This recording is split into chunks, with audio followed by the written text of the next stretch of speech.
Bonjour à toutes et à tous et bienvenue sur cette nouvelle vidéo de la chaîne Marc GSI.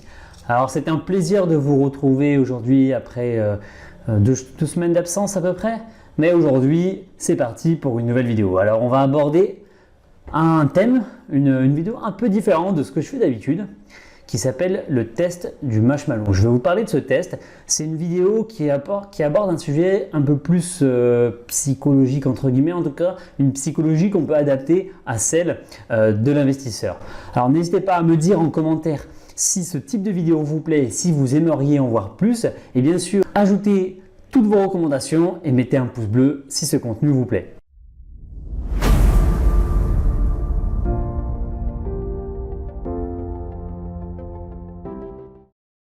Alors, ce test du marshmallow aborde la notion de plaisir versus la notion de plaisir différé. Il a été réalisé en 1972 par Walter Mischel et il consiste donc, comme je l'ai dit, à étudier cette différence de plaisir entre le plaisir immédiat et le plaisir différé en plaçant un chamallow devant des enfants. Et on voit vraiment tous les types de comportements à travers ces enfants que l'on peut retrouver dans ceux de la vie adulte. On voit celui qui craque directement, vraiment, c'est très drôle parce que on voit voilà, le petit qui va craquer directement. Alright, so I'm gonna leave and then I'll come back, okay? So you can either eat it right now or you can wait. Either way, okay? Okay. On voit celui qui va avoir un regard de fer et qui ne va absolument pas craquer. Celui qui essaye de manger discrètement le chamallow.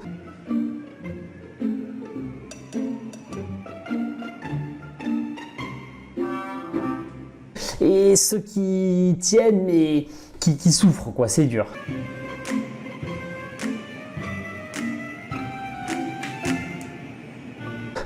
En fait, dans cette étude, ils ont suivi les participants pendant 30 années.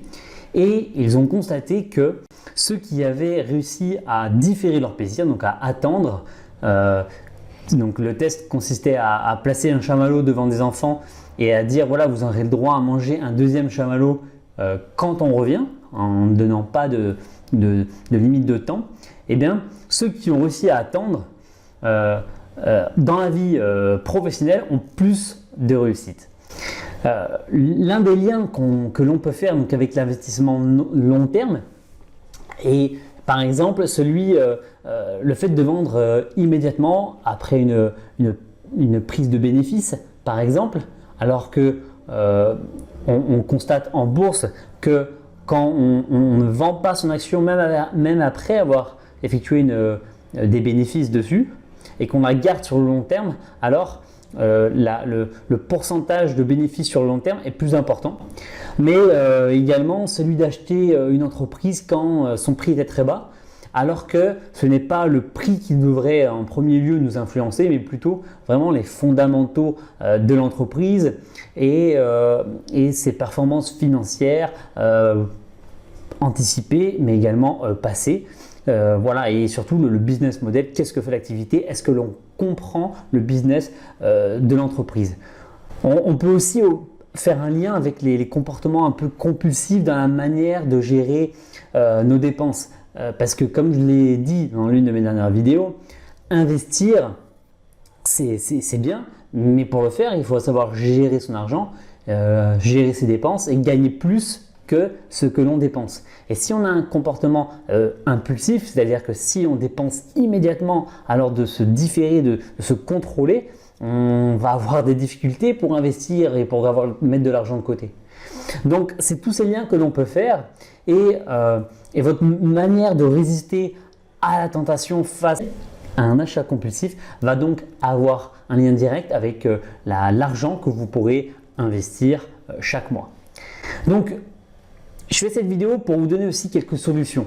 Pour lutter contre ces tentations, l'auteur du livre nous donne donc un certain nombre de conseils. Donc, premièrement, il faut apprendre à différer et à ne pas réagir à chaud. Cela aborde bien sûr tous les domaines de la vie, donc c'est-à-dire un accident, la vie de couple, un boss qui nous énerve.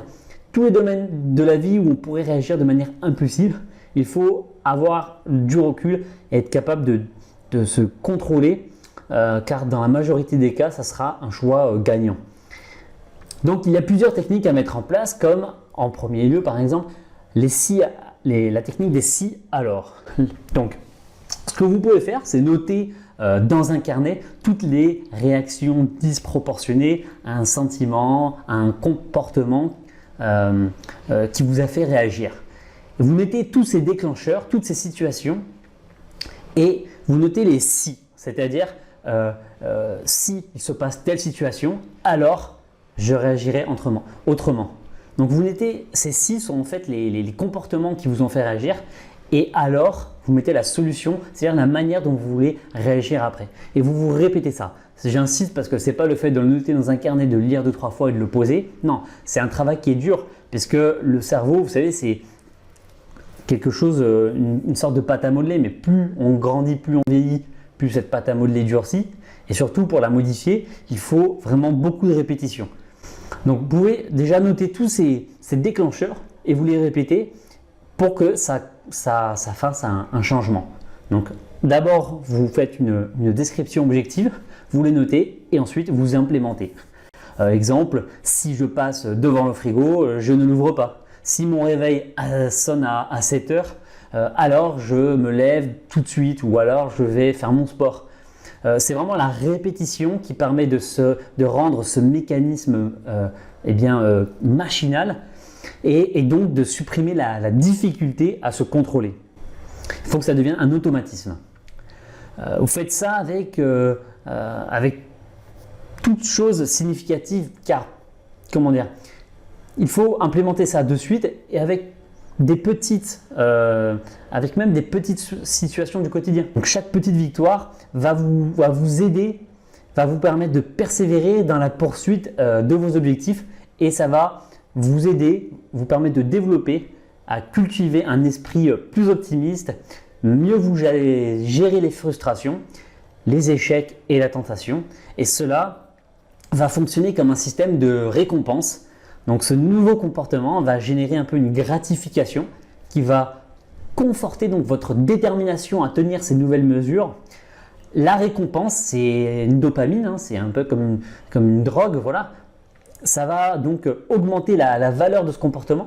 C'est-à-dire que des fois, on veut développer de nouvelles habitudes, mais on n'y arrive pas parce qu'on ne tient pas au final ces habitudes. Si vous avez le fruit un peu de ce travail, alors cette récompense va vous conforter, donc ça va vous encourager à tenir ce nouveau comportement et ça va le transformer en une source de satisfaction, une amélioration de l'estime de soi et ensuite, c'est un effet un peu boule de neige, ça va améliorer votre capacité donc à différer un peu, je dirais, vos plaisirs.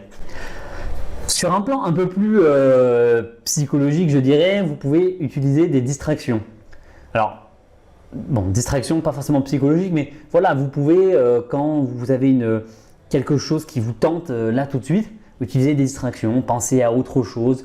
Voilà, essayez dans votre esprit de penser à autre chose que ce que vous avez sous le nez. Alors, ça ne sert à rien de se dire je ne veux pas penser à ce sac à main, à cette moto, à ce vêtement, bref, à manger, je ne sais pas, tel ou tel produit. Non, parce que le cerveau ne comprend pas la négation, mais plutôt penser tout simplement à autre chose, quelque chose de positif et donc créer de la distraction. Enfin, là, ça aborde le point, je dirais, un peu plus psychologique. C'est un travail de visualisation mentale, c'est-à-dire essayer de transformer cette tentation en une image que vous allez rapetissir dans votre cerveau. Voilà, vous pouvez vous poser, faire ça quand vous êtes au calme chez vous. Essayez de visualiser cette tentation et de la rapetissir, de la mettre dans une boîte et de l'éloigner très loin de vous. Il faut essayer de se concentrer sur des caractéristiques froides. Donc voilà, la mettre dans une boîte, quelque chose de neutre, l'éloigner, la rapetissir. Tout ça mentalement, c'est un travail qui doit être encore une fois répété de nombreuses fois pour que ça devienne mécanique. Ça peut aider à calmer des tensions un petit peu que vous avez en vous. Voilà, c'est des techniques que donne l'auteur dans le livre, que je vous invite bien sûr à lire. Et je terminerai par dire qu'il est nécessaire de trouver un juste milieu. Parce que il ne s'agit pas de se couper de toutes les tentations et de ne faire absolument rien de compulsif. Faire quelque chose de compulsif n'est pas un mauvais en soi si vous ne faites pas quelque chose de compulsif toutes les heures ou tous les jours, si ce que vous faites n'est pas dramatique. Vous voyez, il y a un équilibre à trouver. Manger de temps en temps beaucoup de trucs sucrés, c'est pas grave si sur l'année, sur les mois, c'est équilibré. C'est pas grave de faire de temps en temps un achat compulsif, même sur le plan financier, si ça reste quelque chose de très ponctuel et qui ne vous met pas en danger. Voilà. Donc il y a un juste milieu à trouver entre système chaud et système froid. Voilà. Donc en résumé, apprendre à différer son plaisir vous apportera plus de résultats dans votre vie pro, mais également perso. Et donc dans votre vie d'investisseur également, parce que c'est un peu aussi le sujet de cette chaîne. Alors voilà, n'hésitez pas à noter toutes ces techniques, à vous les répéter, à les relire, à les implémenter, parce que c'est bien beau de suivre des conseils, mais si vous ne les implémentez pas, ça ne sert à rien. Répétez-les jusqu'à ce que ça devienne automatique.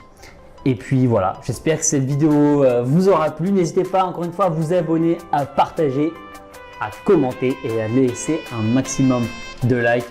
Je vous dis à très bientôt pour une prochaine vidéo.